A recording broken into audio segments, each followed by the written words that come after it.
Rome, 101 BC. The Cestius Bridge over the Tiber River. A man kneels naked on cold stone, shaking uncontrollably. His crime is unforgivable.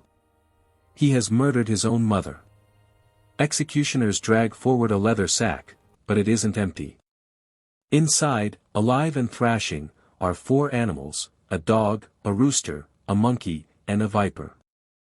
The man is beaten with blood-red rods until his skin hangs in ribbons. Then he is forced into the sack with the animals. It is sewn shut while he screams. The dog tears at his flesh. The monkey claws at his face. The viper strikes again and again. And then the sack is hurled into the river.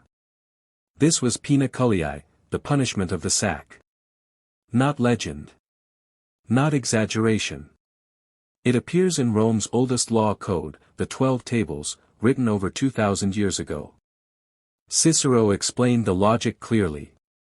Let the criminal be denied earth, water, air, and sun.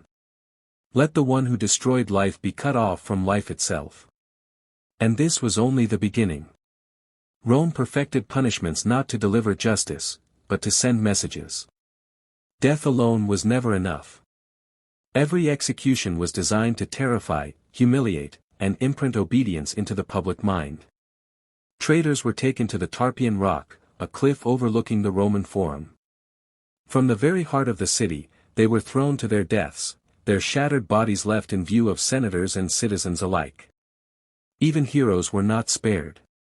Marcus Manlius, once a savior of Rome, was hurled from the cliff for ambition alone. For slaves and enemies of the state, there was crucifixion. Victims were whipped until bone showed, then forced to carry their cross through jeering crowds. Nailed or bound in place, they died slowly, gasping for breath over hours or days. After Spartacus' rebellion, over 6,000 men were crucified along Rome's roads, their bodies left to rot as warnings. Through Rome. 4 kilometers of faces. Gold chains were commissioned specifically for her, heavy, decorative, impossible to ignore. Rome turned her former wealth into her humiliation. Zenobia walked the route without screaming. Without begging. Without collapsing. That unsettled the crowd. Rome expected defeated queens to break. Her survival was not mercy. It was evaluation. And she was not the only woman to learn this lesson. Far from Rome, in Britannia, another queen trusted Roman law. Her name was Boudica. Her husband died believing Roman agreements meant something. They did not. Roman officials seized her lands. They flogged her publicly. Then they took her daughters. Tacitus does not describe what followed in detail. He does not need to. Rome understood humiliation better than execution. This was not random cruelty. It was instruction. And Rome miscalculated. Boudica did not break. She transformed. She raised an army fueled by rage instead of discipline. Roman cities burned. For a moment, the empire hesitated. Eventually, Rome responded with steel. Boudica vanished from history. Her daughters vanished completely.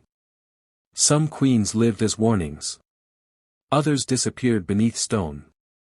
Beneath Rome's triumph stood the Mamertine prison, a place carved into rock, where defeated rulers were lowered into darkness and never seen again. Above, crowds celebrated victory. Below, voices faded unheard. Rome called this order. Rome called this civilization. The queens who survived called it something else, if they spoke at all. And that silence may have been the empire's greatest success.